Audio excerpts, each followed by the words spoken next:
नमस्कार मित्रांनो, एक्झाम जागर या एज्युकेशन यूट्यूब प्लॅटफॉर्मवर तुम्हा सर्वांचं पुन्हा एकदा स्वागत आहे. मित्रांनो, या आधीच्या सत्रामध्ये तुमच्यासाठीचा प्रश्न होता, नुकतेच DRDOने लॉन्च केलेल्या पूर्णपणे स्वदेशी असाल्ट रायफलचं नाव काय आहे? या प्रश्नाचं योग्य उत्तर आहे पर्याय क्रमांक 1, म्हणजेच या असाल्ट रायफलचं नाव उग्रम असं आहे. या असाल्ट रायफलची निर्मिती कोणाद्वारे करण्यात आली आहे? तर पुणे स्थित आर्मेंट रिसर्च अँड डेव्हलपमेंट एस्टॅब्लिशमेंट आणि हैदराबाद येथील खाजगी company DVPA armour India pro limited या दोन्ही कंपनींनी मिळून या रायफलची निर्मिती केली आहे. या रायफलची रेंज किती आहे? तर 500 मीटर इतकी या रायफलची रेंज आहे. आजच्या सत्राचा पहिला प्रश्न पहा. हेनले पासपोर्ट इंडेक्स 2024 मध्ये भारताने कितवे स्थान पटकावले आहे? तर आता या हेनले पासपोर्ट इंडेक्स 2024 मध्ये आपल्या भारताने 80वावे स्थान पटकावलेलं आहे. मित्रांनो, भारताचा पासपोर्ट धारण करणारा व्यक्ती हा एकूण 62 देशांमध्ये विजा फ्री प्रवास करू शकतो.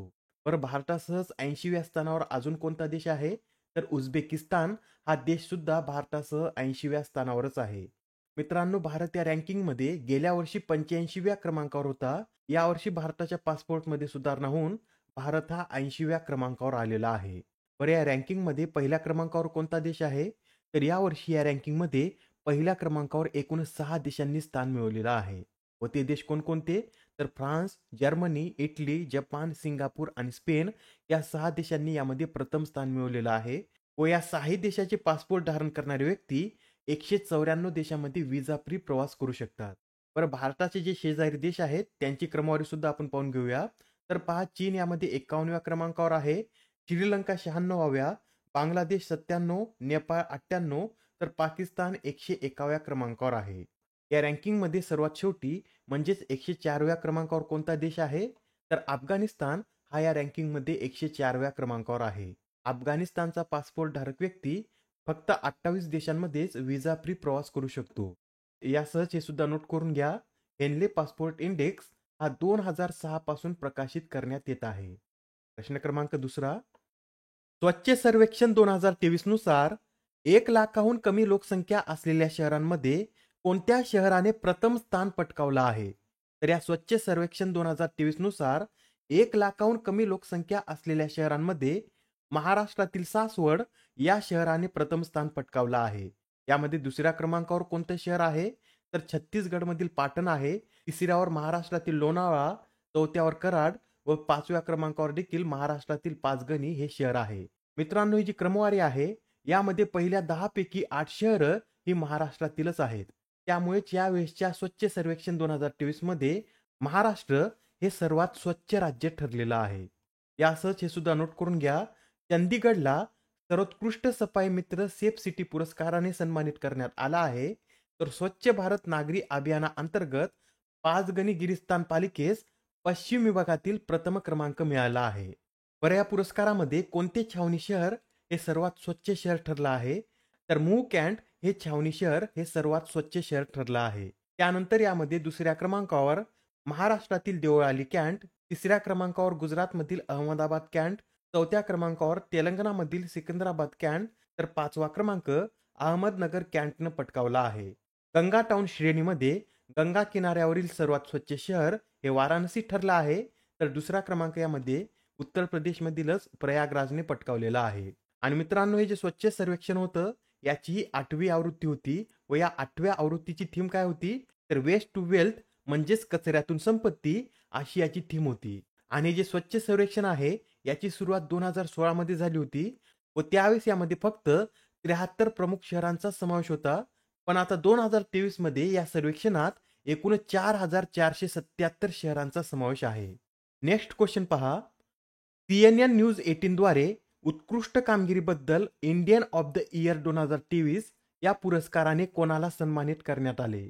तर आता हा जो इंडियन ऑफ द इयर 2023 पुरस्कार आहे याने इस्रो या संस्थेला सन्मानित करण्यात आलेला आहे. इस्रोला हा पुरस्कार 2023 मधील त्यांच्या उत्कृष्ट कामगिरीसाठी देण्यात आला आहे. यासहज यामध्ये इंडियन ऑफ द इयर या पुरस्काराने बॉलिवूड अभिनेता शाहरुख खान यांना सुद्धा सन्मानित करण्यात आला आहे. जलवायू योद्धा या पुरस्काराने अरुण कृष्णमूर्ती आणि एस थिमक्का यांना सन्मानित करण्यात आला आहे. तर खेळातील उत्कृष्ट कामगिरीसाठीचा पुरस्कार नीरज चोप्रा यांना देण्यात आला आहे. प्रश्न क्रमांक 14 पहा. खालील विधाने अभ्यासा. तर आता पहिलं विधान पहा. पंतप्रधान नरेंद्र मोदी यांनी 12 जानेवारी रोजी भारतातील सर्वात लांब सागरी पूल मुंबई ट्रान्स हार्बर लिंकचे उद्घाटन केले. आता हे जे विधान आहे हे बरोबर आहे, कारण या पुलाचं उद्घाटन पंतप्रधान नरेंद्र मोदी यांनी 12 जानेवारी रोजीच केलेलं आहे आणि हा भारतातील सर्वात लांब सागरी पूल ठरला आहे. दुसरं विधान पहा. या पुलाला अधिकृतरित्या अटल बिहारी वाजपेयी शिवडी नावाशेवा अटल सेतू असे नाव देण्यात आले असून हा पूल मुंबईतील चिरलेला नवी मुंबईतील शिवडीशी जोडतो. आता या पुलाला तर अटल बिहारी वाजपेयी शिवडी नावाशेवा अटल सेतू असं नाव देण्यात आलं आहे, पण हे जे चिरले आहे हे मुंबईत नसून नवी मुंबईत आहे आणि जी शिवडी आहे हे नवी मुंबईत नसून मुंबईमध्ये आहे.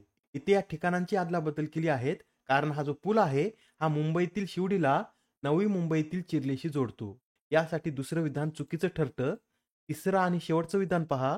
अटल सेतूच्या बांधकामासाठी अमेरिकेतील आंतरराष्ट्रीय संस्थेने वित्तीय मदत दिली. मित्रांनो, हे विधान सुद्धा चुकीचं आहे, कारण अटल सेतूच्या बांधकामासाठी अमेरिकेतील नसून जपानमधील आंतरराष्ट्रीय संस्थेने वित्तीय मदत दिलेली आहे. जपानमधील जपान इंटरनॅशनल कोऑपरेशन एजन्सीने या प्रकल्पासाठी एकूण 18,750 कोटी रुपयांचे अधिकृत विकास कर्ज दिले होते. आता या प्रश्नात काय विचारलेलं आहे, तर अचूक नसलेले विधान निवडा. अचूक नसलेले म्हणजेच बरोबर नसलेले, याचाच अर्थ आपल्याला यात चुकीचे विधान निवडायचे आहेत. बी व सी हे विधान चुकीचे आहेत, म्हणजेच या प्रश्नाचं योग्य उत्तर काय असेल, तर पर्याय क्रमांक 3 हे या प्रश्नाचं योग्य उत्तर आहे. या पुलाविषयी इतर माहिती सुद्धा नोट करून घ्या. या पुलाची लांबी एकूण 21.8 किलोमीटर इतकी असून हा पूल 6 पदरी आहे व यातील प्रत्येक पदराची म्हणजेच लेनची रुंदी ही 3.5 मीटर इतकी आहे. आणि मित्रांनो, हा जो पूल आहे या पुलाचा 16.5 किलोमीटरचा भाग समुद्रावर तर 5.5 किलोमीटरचा भाग हा जमिनीवर आहे. या पुलामुळे मुंबईतून नवी मुंबईला येण्यासाठी 2 तास लागायचे, आता ते अंतर कमी होऊन फक्त 20च मिनिट लागणार आहे. या पुलाची पायाभरणी पंतप्रधान नरेंद्र मोदी यांनी 2016 मध्ये केली होती. त्यानंतर 2017 मध्ये महाराष्ट्र सरकारने या पुलाच्या बांधकामाची जबाबदारी मुंबई महानगर प्रदेश विकास प्राधिकरणाकडे सोपवली होती व या पुलाचं काम 2018 पासून सुरू झालं आहे. हा पूल एकूण 4.5 वर्षातच पूर्ण करण्यात येणार होता, पण कोविडमुळे या पुलाच्या निर्मितीत 8 महिन्यांचा उशीर झाला आहे. मित्रांनो, या पुलाच्या बांधकामासाठी एकूण अंदाजित खर्च किती आला आहे, तर 17,843 कोटी रुपये इतका यासाठी खर्च आला आहे. या पुलाच्या बांधकामात सुमारे 1,77,903 मेट्रिक टन स्टील तर 5,04,253 मेट्रिक टन सिमेंट वापरण्यात आलेला आहे. बरं, या पुलावर गतिमर्यादा किती असेल, तर 100 किलोमीटर प्रति तास इतकी या पुलावर गतिमर्यादा असेल व पुलावर चढताना आणि उतरताना ही मर्यादा 40 किलोमीटर प्रति तास इतकी असणार आहे. आणि या पुलावर दुचाकी आणि 3 चाकी वाहनांना बंदी घालण्यात आलेली आहे. अत्यंत महत्त्वाचा प्रश्न आहे. एवढे सर्व पॉईंट नोट करून घ्या. येणाऱ्या एक्झाम मध्ये 100% आपल्याला या न्यूजवर प्रश्न पाहण्यास मिळेल. आता हा प्रश्न पहा. संघ लोकसेवा आयोगाचे म्हणजेच यूपीएससीचे सदस्य म्हणून कोणाची नियुक्ती करण्यात आली, तर आता अलीकडेच शीलवर्धन सिंग यांना यूपीएससीचं सदस्य बनवण्यात आलेलं आहे. मित्रांनो, हे जे शीलवर्धन सिंग आहेत हे औद्योगिक सुरक्षा दल म्हणजे CISFचे माजी महासंचालक आहेत. तसेच त्यांनी याआधी इंटेलिजन्स ब्युरोच्या विशेष महासंचालक पदाची जबाबदारी सुद्धा सांभाळली होती व ते 1986च्या बॅचचे बिहार कॅडरचे IPS अधिकारी आहेत. आता इथे यूपीएससीचा उल्लेख आला आहे, तर याविषयी हे सुद्धा लक्षात ठेवा. घटनेच्या भाग 14 मधील कलम 315 ते 323 दरम्यान संघ तसेच राज्य लोकसेवा आयोगाबद्दलच्या तरतुदी देण्यात आल्या आहेत. यूपीएससी आयोगामध्ये जे अध्यक्ष आणि इतर सदस्य असतात यांची नियुक्ती कोणाद्वारे केली जाते, तर राष्ट्रपतीद्वारे यांची नियुक्ती केली जाते आणि प्रत्येक सदस्य 6 वर्ष किंवा वयाची 65 वर्ष यापैकी जे प्रथम होईल तोपर्यंत या पदावर कार्यरत राहू शकतो. नेक्स्ट क्वेश्चन पहा. इस्रोने कधीपर्यंत पहिले भारतीय अंतराळ स्थानक सुरू करण्याचं उद्दिष्ट ठेवलं आहे, तर आता इस्रोने 2028 पर्यंत पहिले भारतीय अंतराळ स्थानक सुरू करण्याचं उद्दिष्ट ठेवलं आहे. पण ही जी माहिती आहे ही कोणी दिली, तर इस्रोचे प्रमुख एस सोमनाथ यांनी वायब्रंट गुजरात या समिटमध्ये ही माहिती दिली आहे. इस्रोविषयी हे सुद्धा लक्षात ठेवा. इस्रो म्हणजे इंडियन स्पेस रिसर्च ऑर्गनायझेशन. याची स्थापना 15 ऑगस्ट 1969 मध्ये करण्यात आली आहे. मुख्यालय कर्नाटकमधील बेंगलोर. तर या संस्थेचं ब्रीदवाक्य मानवी सेवेसाठी अंतराळ तंत्रज्ञान असं आहे. प्रश्न क्रमांक 7 पहा. पहिल्या मराठवाडा बालकुमार साहित्य संमेलनाचं आयोजन कोठे करण्यात आले, तर आता हे जे पहिले मराठवाडा बालकुमार साहित्य संमेलन आहे याचं आयोजन पेठणमध्ये करण्यात आलेलं आहे. आणि हे जे संमेलन आहे हे संमेलन विशाल बहुउद्देशीय प्रतिष्ठान पेठण व मराठवाडा साहित्य परिषद शाखा पेठण यांच्या संयुक्त विद्यमाने आयोजित करण्यात आलं होतं व या संमेलनाचे संमेलन अध्यक्ष हे बाल साहित्यिक डॉक्टर सुरेश सावंत हे होते. लक्षात ठेवा, पहिले मराठवाडा बालकुमार साहित्य संमेलन पेठणमध्ये आयोजित करण्यात आलं होतं व या संमेलनाचे संमेलन अध्यक्ष हे डॉक्टर सुरेश सावंत हे होते. प्रश्न क्रमांक 8, भारतीय ऑलिम्पिक संघटनेचे सीईओ म्हणजे चीफ एक्झिक्युटिव्ह ऑफिसर म्हणून कोणाची नियुक्ती करण्यात आली? तर आता भारतीय ऑलिम्पिक संघटनेचे नवीन सीईओ हे रघुराम अय्यर बनलेले आहेत. मित्रांनो, सुप्रीम कोर्टाने स्थापन केलेल्या पॅनलने तयार केलेल्या नवीन नियमानुसार त्यांची नियुक्ती करण्यात आली असून ते या संघटनेचे सरचिटणीस म्हणून काम पाहतील. रघुराम अय्यर यांच्याविषयी हे सुद्धा नोट करून घ्या. त्यांनी याआधी Rajasthan Royals, Lucknow super giants आणि रायझिंग पुणे सुपर जायंट्सचे सीईओ म्हणून देखील कार्य केलेलं आहे. बरं, या इंडियन ऑलिम्पिक असोसिएशनची स्थापना कधी करण्यात आली होती? तर 1927 मध्ये याची स्थापना करण्यात आली असून पी.टी. उषा याच्या सध्या अध्यक्ष आहेत. प्रश्न क्रमांक 9, स्टार्टअप इंडिया इनोव्हेशन वीक 2024 कोणत्या तारखेदरम्यान साजरा करण्यात येत आहे? तर आता हा जो स्टार्टअप इंडिया इनोव्हेशन वीक आहे हा 10 जानेवारीपासून सुरू झाला आहे तर 18 जानेवारीपर्यंत याचं आयोजन करण्यात येणार आहे. आणि या वीकचं आयोजन उद्योग मंत्रालयाअंतर्गत department for promotion of industries and internal trade द्वारे करण्यात येत आहे.